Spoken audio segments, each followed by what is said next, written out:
지금 계시록 그 요약 지금 이렇게 그 연장입니다. 이제 아까 한 거는 이제 일로 하세요. 요약 일. 자, 계시록 1장. 왜 일곱 교회가 1장, 2장, 3장인가 이제 지금 설명하면 이제 이해가 됩니다.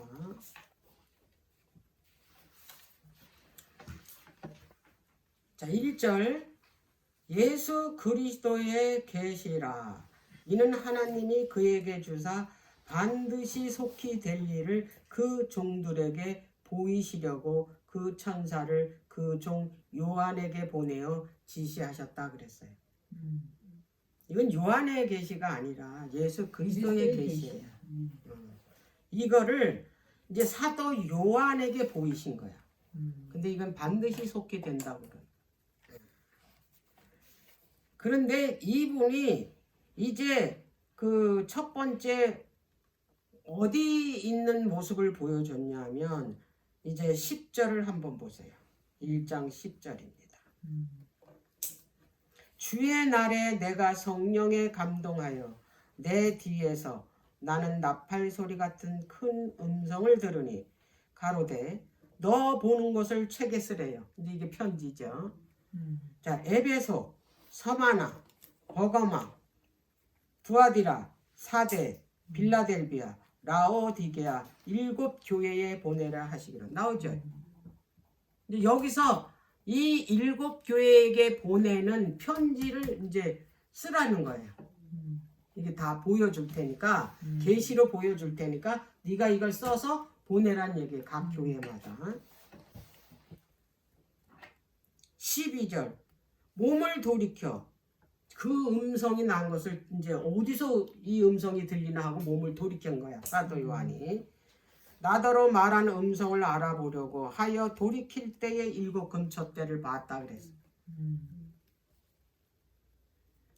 촛대 사이에 인자 같은 이가 발에 끌리는 옷을 입고 가슴에 띠를 띠고 그 머리와 털의 희기가 흰 양털 같고 눈 같으며 그의 눈은 불꽃 같고 그의 발은 풀무에 단련한 빛난 주석 같고 그의 음성은 많은 물소리와 같으며. 이건 누가 봐도 예수 그리스도죠. 예수 그리스도가 어디에 계시는 거예요? 금촛대 사이에서 거니시는 거예요. 16절. 그 오른손에는 7 별이 있고 그 입에서 좌우에 날선 검이 나오고 검이 나온다라는 건 예리한 말씀입니다. 그 얼굴은 해가 힘있게 비추는 것 같더라. 내가 볼 때에 그 발 앞에 엎드려져 죽은 자같이 되며 그가 오른손을 내게 얹고 가라사대 두려워 말라 나는 처음이요 나중이래요. 이분이 곧 산자라 내가 전에 죽었었노라. 볼지어다 이제 세세토록 살아있어 사망과 음부의 열쇠를 가졌다 그랬어요. 열쇠는 권위를 말합니다. 그러니까 그 사망의 권위도 누가 가지고 있냐면 예수 그리스도가 가지고 있는 거예요. 사단이 아니라. 그러므로 내 본 것과 이제 있는 일과 장차 될 일을 기록하라 그랬어요. 지금 본 것은 이제 뭐라 그랬냐면 이제 있는 일, 그 다음에 장차 있을 일. 그런 일이니까 기록하라는 거예요. 내 본 것은 내 오른손에 7 별의 비밀과 7 금촛대라. 7 별은 7 교회의 사자요 7 촛대는 7 교회니라. 그게 비밀이래. 7 별은 사자래. 그건 지도자를 말해 교회에. 그리고 7 촛대는 7 교회래잖아요.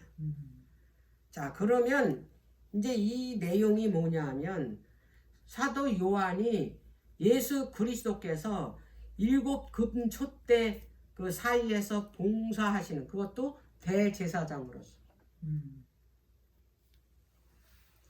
대제사장이신 예수 그리스도를 봤다 이 말이에요. 응? 자, 7 교회에 보내는 편지를 이제 그 예수님이 보여주고 사도 요한은 이걸 기록해서 이제 보내려는 거 아니에요. 그 7교회에 보내는 편지예요. 근데 7교회에 보내는 편지는 한 시대가 아니에요. 7시대예요.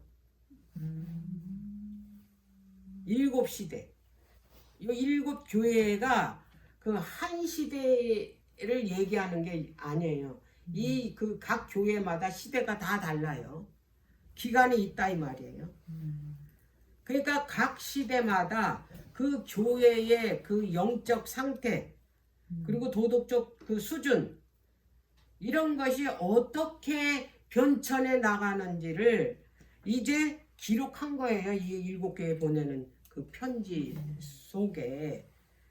그리고 이제 이 7교회는 각 나라 각 족속에 펼쳐 있는 그리스도의 교회를 대표하는 거예요. 이 7교회가. 그리고 세상 마지막까지 교회의 역사와 그들의 그 영적 상태를 이제 어떻게 변화가 될지 그거를 보여준 거예요. 그래서 7교회는 7시대에 걸쳐서 그 이 교회의 영적 상태, 도덕적 수준을 편지로 기록해서 요한에게 어떻게 기록해서 보내라는 얘기죠. 자, 그러면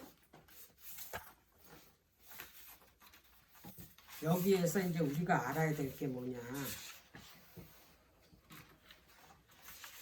성소에 대해서 알아야 돼요. 성소. 자, 우리가 이제 그 성소에 대해서 이제 공부를 했잖아요. 그래서 성소를 모르면 계시록은 전혀 모릅니다. 뭐 이해도 못해. 1장부터 이해 못해. 자, 이 지상성소가 몇 구역으로 되어 있습니까? 지상성소가 세 구역으로 되어 있잖아요.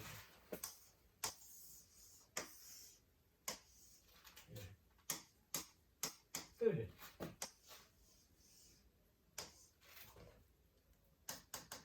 성소, 지성소. 근데 지금 이 뜰에서 있는 그 구속사역이 뭡니까? 예수님께서 하신 구속사역이. 이거 번제의 달이잖아요, 여기가. 응? 어린 양을 이제 그 이 번제의 달에 번제를 드리잖아요. 그거는 이제 어린 양이신 예수 그리스도께서 이제 그 우리 죄를 갚기 위해서, 우리 죄를 구원하기 위해서 그분이 갈바리 언덕에서 그 십자가에서 뭐예요? 희생되셨잖아요. 뭘로? 피로. 죄값을 치르셨어요. 그래서 이건 뭐예요? 과거예요. 이건 있을 일이 아니야. 이건 과거야. 성취됐어. 그리고 이제 그분이 어디로 올라가셨어요? 하늘에. 하늘 성소로 올라가셨다. 이때부터는 뭐예요? 이게 이제 이건 표상이 아니라 이건 이제 실제다 이 말이에요. 실제. 그러면 예수님이 지금 어디 계시냐면 하늘 성소에 여기서 왔다 갔다 지금 뭐 하시냐면 7 촛대가 7교회래잖아. 그러면 여기서 거니시는 그 모습이 뭐냐면 7교회를 위해서 7교회를 돌보시는 모습이에요. 전 시대를. 한 시대가 아니래잖아요. 어? 전 시대. 자, 교회가 언제 생겼냐면 첫 번째 교회가 에베소 교회가 AD 34년이거든요. 34년에서 100년까지야. 침례 요한까지. 잡았다. 이거 잡기 힘든데. 명중이네. 이게 7교회를 돌보시고 계시는 모습이에요. 금도체 사이로 거니신다잖아요. 이걸 봤다고 사도 요한이. 자, 그러면은 이제 이거를 알아야 여기가 이게 실제 성소로 올라가시고 성소에서 구속사역이 지금 뭐 하시냐면 여기서 7교회를 돌보시고 계신다 이 말이에요. 그러면 이제 여긴 첫째 구역이잖아요. 첫째 구역. 그럼 이게 둘째 구역이잖아요. 네?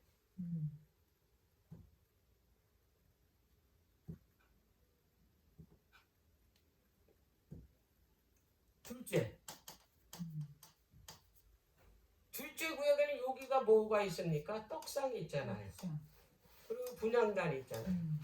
이게 첫째 구역에서 이분이 어떤 구속 사역을 하냐면 말씀 사역과 중보 사역을 하잖아요.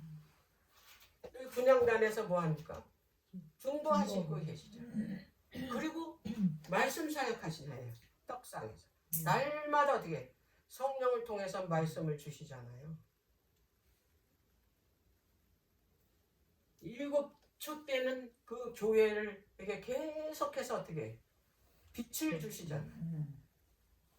그걸 돌보시잖아. 그게 뭘로 돌보시나 봤더니 말씀과 중보로 돌보고 계신다라는 거예요. 계시록 1장에서 볼 수가 있다.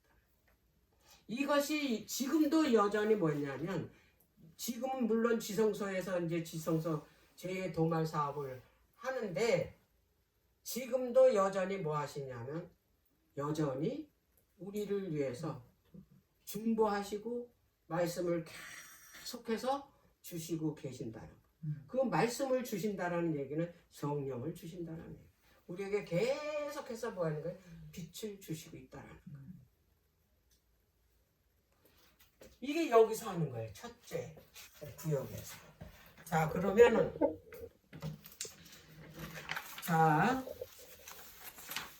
그러면 지금 이 금첫 때를 보고 있는 이 상황, 여기서 거니시는 예수님의 모습, 이 시기는 그럼 언제였나? 언제부터 시작됐나?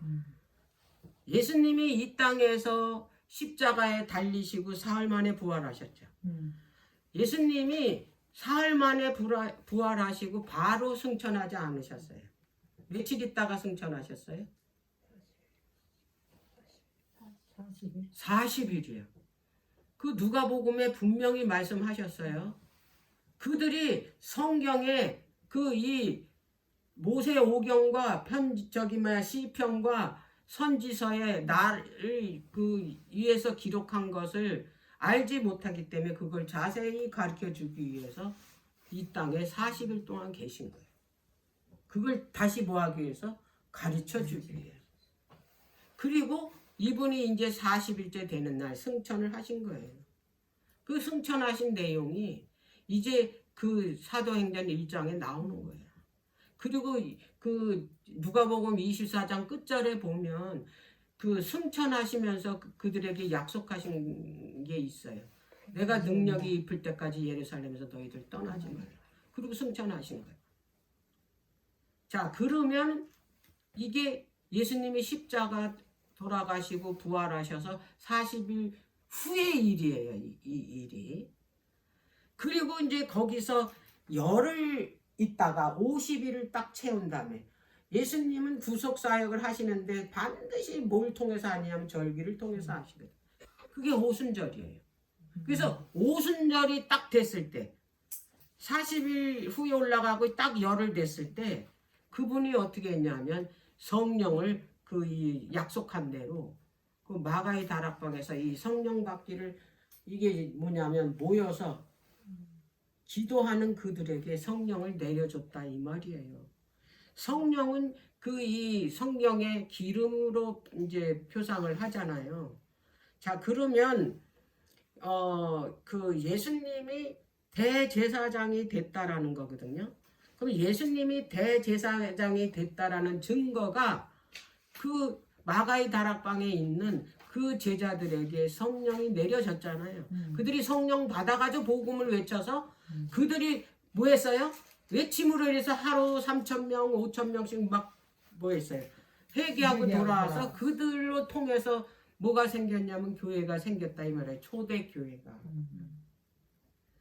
초대 교회가 생겼으니까 여기 일곱 교회에 네, 관한 그렇지. 이야기가 나오잖아요. 맞아. 교회가 생겼으니까. 응. 음. 그래서 이 그 성령을 통해서 오순절 성령을 통해서 초대교회가 생겼기 때문에 1장은 뭐냐면 일곱 교회를 돌보시고 계시는 모습을 기록하게 됐다 이 말이에요. 그러면 이제 예수님이 왜 굳이 대제사장 그 직을 그걸 가져야 됐냐? 왜 꼭 그거를 취임을 해야 됐냐? 그거예요. 왜 그랬을 것 같아요?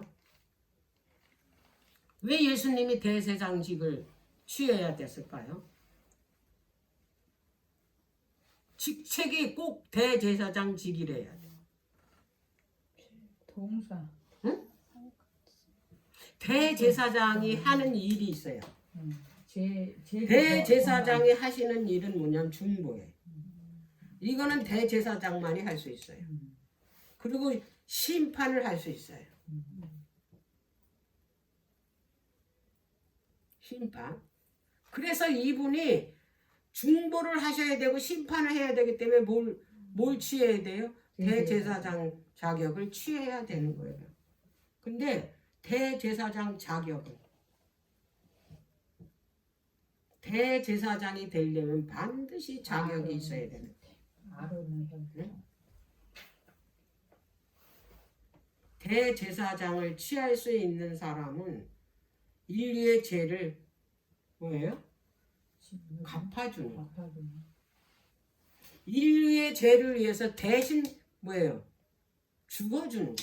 피를 흘려야지만이 그분이 대제사장이 될 수 있어요. 근데 그 일을 지금 그 로마 교황 그 이 신부가 그 일을 자기한테 뭐 자기가 한대잖아. 어? 죄를 중보한대잖아. 말도 안 되는 거예요, 이거는. 그거는 거짓 교리라 이 말이야. 누구만이 할 수 있다? 중보할 수 있는 분은 우리의 죄를 대신해서 십자가에서 돌아가셔서 피를 흘리신 죄값을 치르신 예수 그리스도만이 중보할 수가 있어요. 그렇기 때문에 우리 죄값을 치르고 십자가에 달리셨기 때문에 그분만이 뭐 할 수 있냐면 심판하실 수 있다. 말하자면 대제사장에 될 수 있는 자격은 인류의 죄값을 치른 자뿐이 치른 자여야지만이 된다 이 말이에요.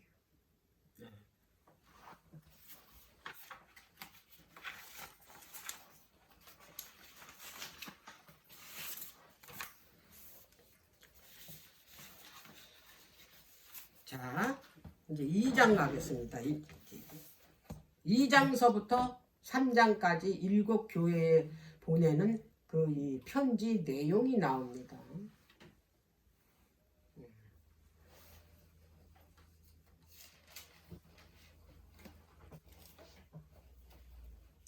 자, 1절 보겠습니다.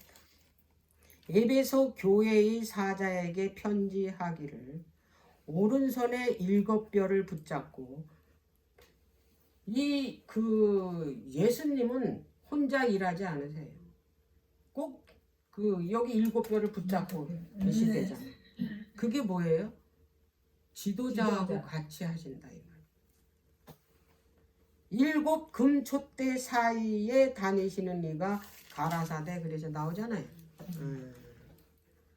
자, 이 그 일곱 교회는 그리스도의 초림부터 재림까지 모든 교회들을 대표하는 거예요.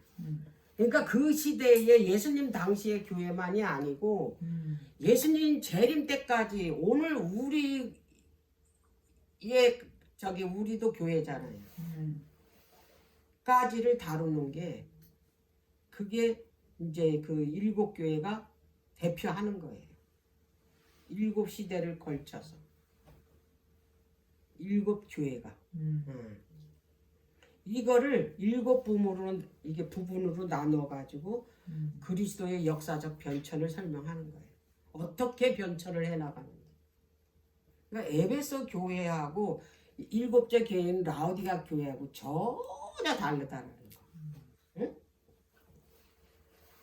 자, 그런데 이제 일곱 교회와 이제 서신 내용을 이제 다루겠는데 여기에서 그 일곱 그 교회에 관한 그 이 편지 내용은 어떤 식으로 됐냐면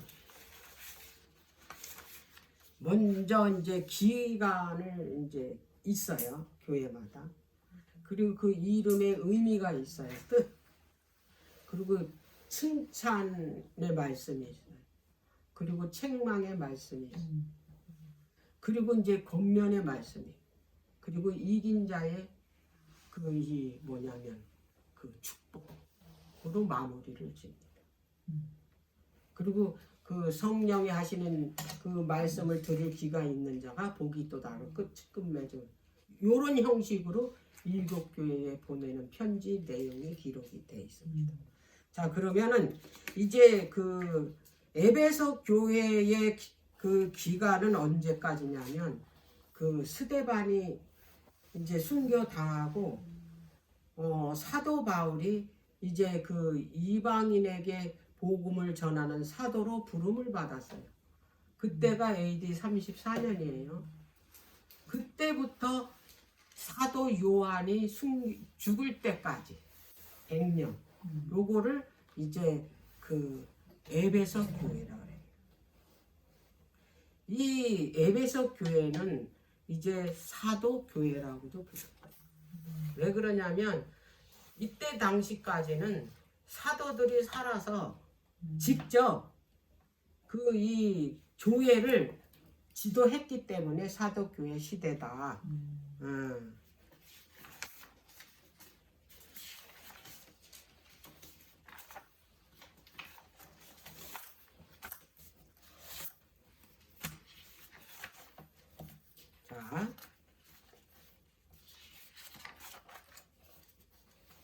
자, 그 다음에 이름의 뜻이 다 있다고 그랬어요. 에베소의 이름의 뜻은 뭐냐면 사모할 만한, 흠모할 만한 요 뜻입니다. 그러니까 이 에베소 교회는 우리가 사모할 만한 그런 믿음을 가지고 있다 이 말이에요. 에베소 교회는 초대교회입니다. 사도들이 직접 지도를 했으니까 이 영적 상태가 어떻겠어요? 지도자의 그 영적 그 상태에 따라서 뭐 성도들도 그대로 따라가잖아요. 어떻게 지도하냐에 따라. 근데 그 사도들은 예수님과 함께 있었잖아요. 예수님 하신 일을 직접 봤잖아요. 십자가 사건도 직접 보고 부활하시는 것도 직접 보고 다 그분이 기적과 이적을 행하는 것도 다 보고 그분이 말씀하시는 것도 직접 보고 그걸 그대로 전달했죠. 그러니 그 성도들의 그 이 영적 상태가 어떻겠어요? 순결했을 뿐이 없었다 이 말이에요. 그래서 이들은 그때 당시에도 그 오류와 잘못된 가르침이 굉장히 많아요. 그 시대마다 다 있어요. 근데 그 가르침으로부터 사도들의 그 이 가르침으로 그걸 보호를 받은 거예요. 그 오류에서부터. 그래서 지도자가 얼마나 중요한 역할을 하는지 이걸 보면 알 수가 있어요. 지도자에 따라서 이 성도들의 그 영적 상태가 어떻게 변하니까. 자, 그래서 에베소 교회는 이제 그 칭찬을 하셨는데, 자, 어떤 칭찬을 했나 볼게요. 2절입니다. 내가 내 행위와 수고와 내 인내를 알고 또 악한 자들을 용납하지 아니한 것과 자칭 사도라 하되 아닌 자들을 시험하여 그 거짓된 것을 내가 드러냈대잖아요.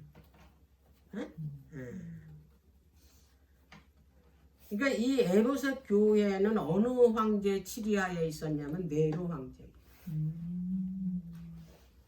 그 핍박 속에서도 그들이 뭐였냐면 열심과 수고를 다해서 일하는 교회였다라고 말하는 거예요.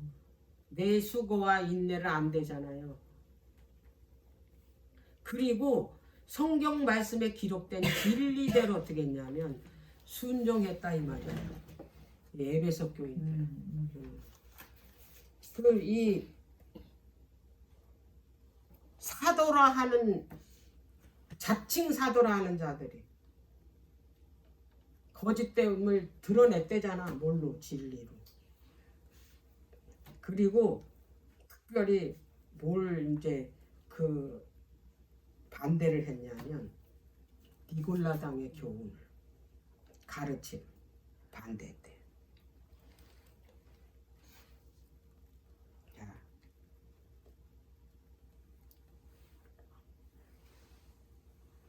6절 보세요. 오직 내게 이것이 있으니 내가 니골라당의 행위를 미워하는도다. 나도 이것을 미워하는도다.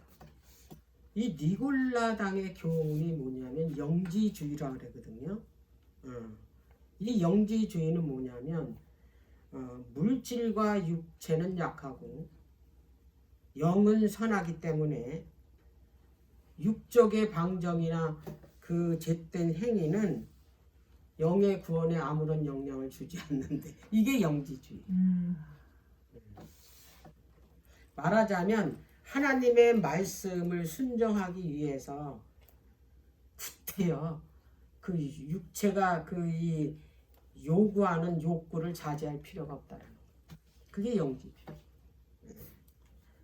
이게 현대 그 라오디아 교회잖아. 우리가 마지막 교회니까 우리 교회의 그 라오디아 교회의 성도들의 상태가 이런 상태다. 이런 가르침을 받아들였어. 신신학이라 그래. 뭐냐면 그 자유적인 가르침을 받아들였는데 그걸 이제 신신학이라 그러더라고. 즉 그리스도인은 예수님을 지적으로 받아들여. 그리고 인정하고 믿기만 하면 돼. 그리고 계명은 안 지켜도 돼.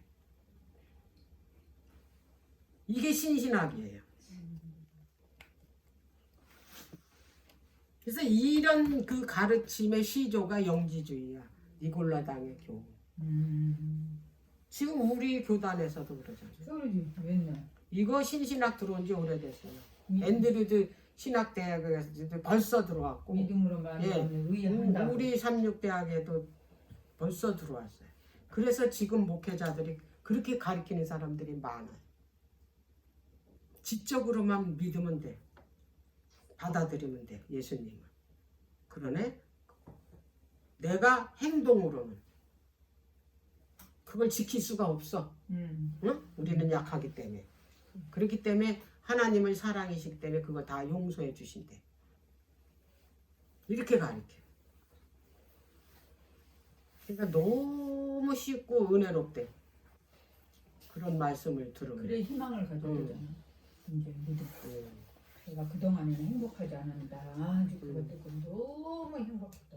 자 이제 그런데 이 에베소 교회도 책망의 말씀을 했어요. 그랬어. 뭐 잘못한 게 있어. 이런 교회도 자 뭘 잘못했나 한번 책망을 하셨나 볼까. 4절입니다. 그러나 너를 책망할 것이 있나니 그랬어. 너의 처음 사랑을 버렸다 그랬어.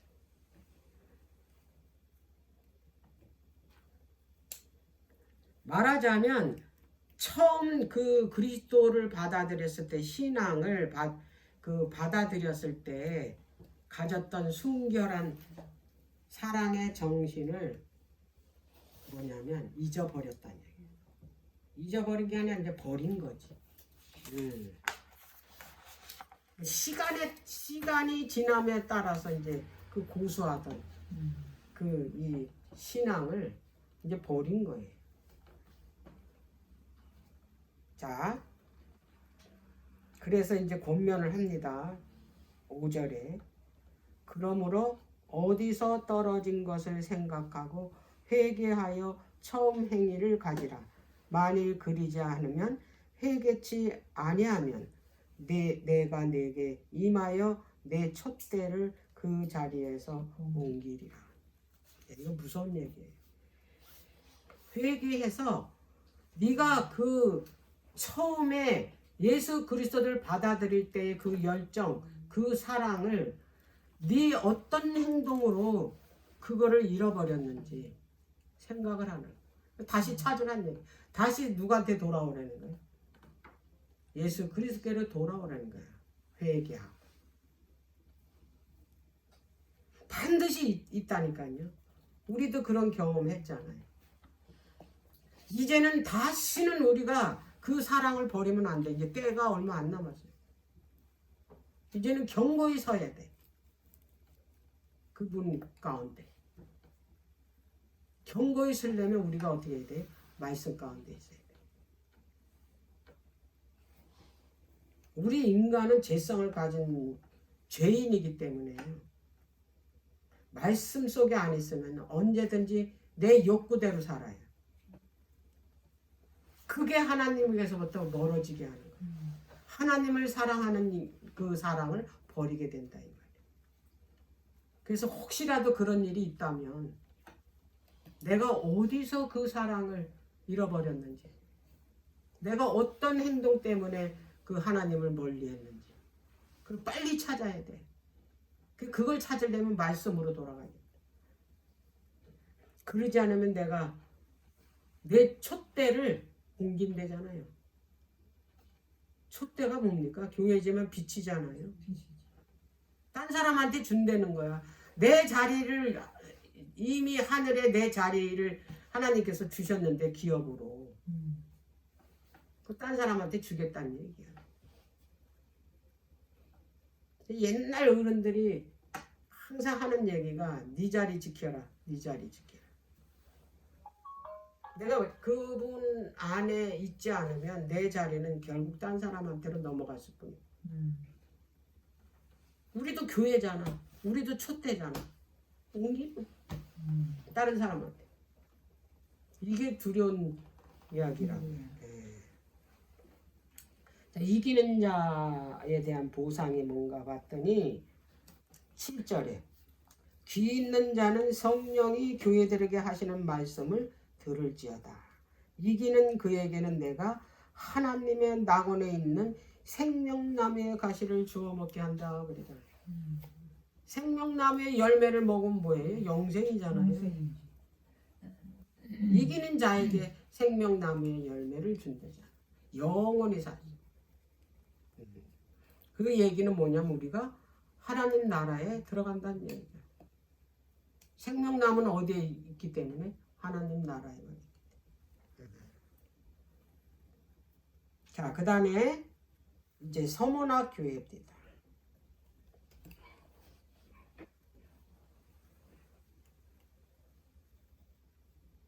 이 서문화 교회는 그 유일하게 여기는 그 책망이 없는 교회예요. 이 7교회 가운데 이 서문화 교회하고 빌라델비아 교회만 이게 책망이 없어요. 이들에게는. 자, 그러면 이 서문화 교회는 어떤 영적인 그 이 상태에 있기에 책망이 없는가? 이 시대의 기간은 언제냐면 100년부터 그 이 313년까지 기간이. 자, 313년 하면 딱 떠올라야 돼요. 이게 어떤 기간인지. 313년은 콘스탄틴이 기독교로 개종한 때야. 그러면 이제 313년은 콘스탄틴이 개종하기 전까지는 정말로 이 7교회 가운데 가장 극심한 그 핍박과 그 이 압박과 그 이 뭐예요? 순교를 당했던 그런 교회가 서문화 교회예요. 그래서 이 서문화 교회를 뭐라 그러냐면 핍박과 순교의 시대라 그래요. 핍박과 순교의 시대.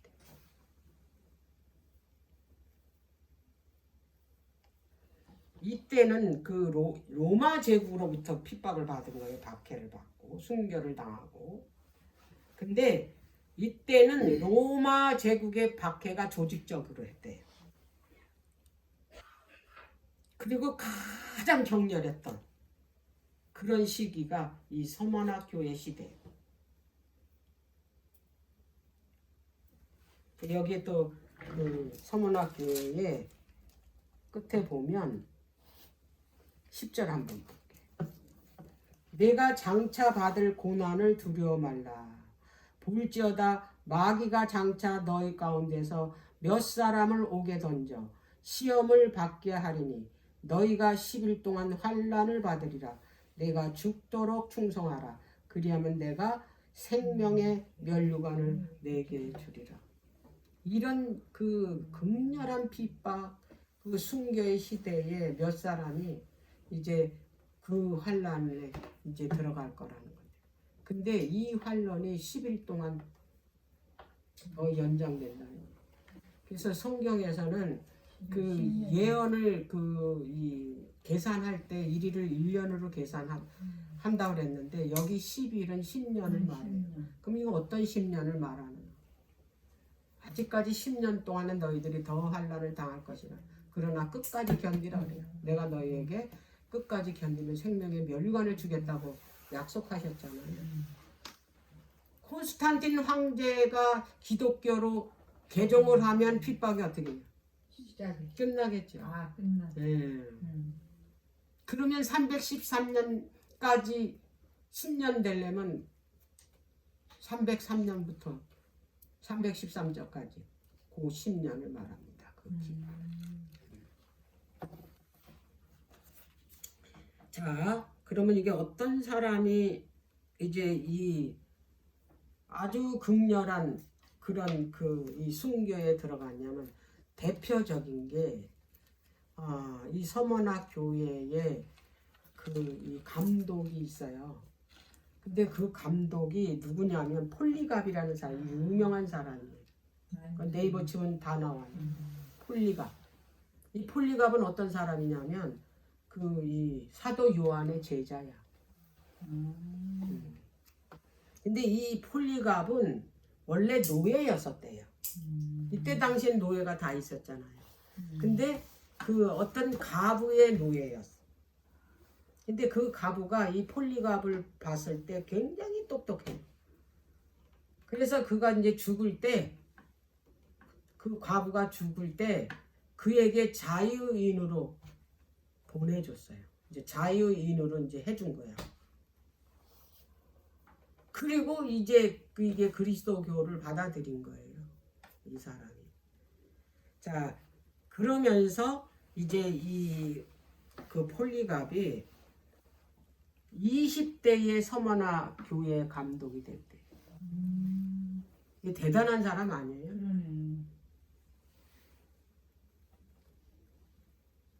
젊은 나이에 로마 이때 당시엔 로마 교회잖아요. 감독이다 이 말이에요. 근데 이 사람이 이때 당시에는 계속 로마 황제가 신이잖아. 그 사도 요한도 베드로도 이 사도 바울도 에베소 교회 때잖아요. 그때 네로 황제가 이 베드로도 이제 죽이고 사도 바울도 죽였잖아요. 그 원형극장에서. 사도 요한은 도미시니안 황제가 이 기름 불가마에다가 기름 까마지 그러니까 펄펄 끓는 거기다 집어넣어서 죽이려고 했는데 안 죽는 거예요. 기름에 타지 않는 거예요. 그러니까 이제 할 수 없으니까 그를 어디로 유배를 보냈냐면 반모섬으로 유배를 보낸 거 아니야. 그 반모섬에서 주의 날이 안식일이잖아요. 그날에 이 계시를 본 거예요. 하늘로 올려가서. 그런데 서머나 교회의 이 황제도 똑같은 거예요. 자기를 숭배 안 한다.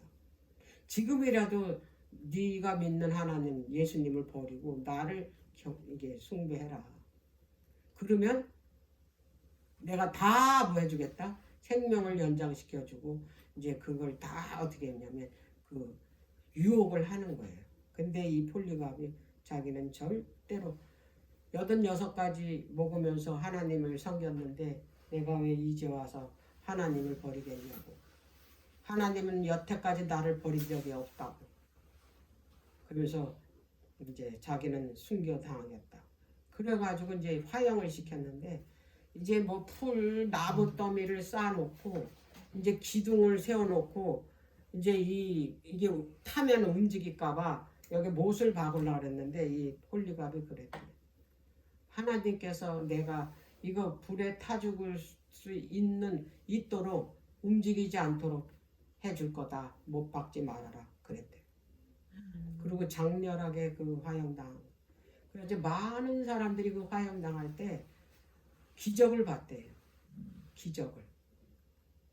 의연하게. 그렇게 막 움직이고 막 고통스럽게 하는 게 아니라 너무나 편안하게.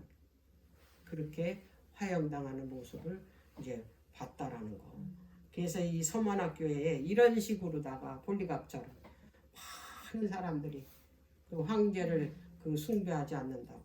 그렇게 수많은 사람들이 그렇게 순교를 당했다고 합니다. 자, 그러면 이 서문화의 이름의 의미가 뭐냐? 몰약이래, 몰약.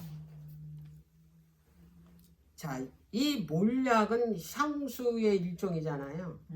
근데 이게 이 몰약은 그 시체에다 넣는 거잖아. 냄새 나지 말라고. 근데 이 그 몰약은 진 눌리고 짓밟아야지만 향이 나는 예, 향수예요. 그만큼 그 이게 부서질수록 짓밟힐수록 짙은 향기를 뿜어내는데 서문화 교회 성도들이 그런 거예요. 이 고난과 핍박이 아주 그 이게 심하면 심할수록 점점 더 어떻게 그리스도의 향기를 뿜어내는 성도가 바로 서문화 교회 성도라는 거예요. 그래서 서문화 뜻이 몰약이라는 뜻. 자, 2장 9절 볼게요. 이제 로마인들한테만 핍박을 받은 게 아니에요. 9절 볼게요. 내가 내 환난과 궁핍을 아노니 실상은 내가 부요한 자니라. 자칭 유대인이라 하는 자들의 해방도 아노니 실상은 유다인이 아니요 사단의 해르잖아요. 유대인들도 그렇게 핍박을 하고 괴롭고 로마 그 인들 그 핍박 이상으로 이 유대인하고 그 이 그리스도인은 달라요. 뭐만 같냐면 안식일만 지키는 것만 같았어요. 그들은 예수 그리스도를 믿질 않아요.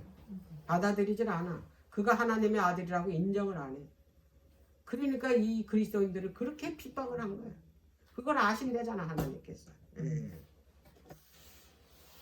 자, 그래서 서문화 교회는 그 책망의 말씀보다는 칭찬의 말씀과 위로의 말씀을 하신 거예요.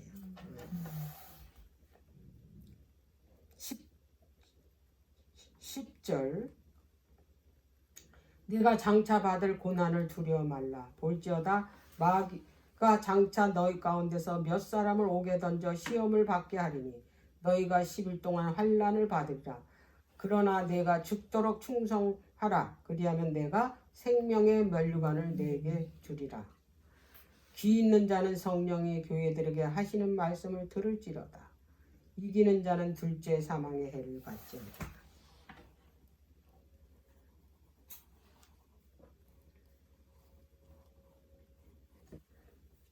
생명의 면류관을 주고 둘째 사망의 해를 받지 않겠다.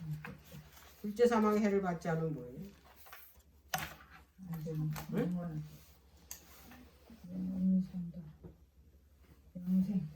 영생이잖아요. 구원을 얻는 거잖아. 이제 여기서 끝나야 되겠네. 음.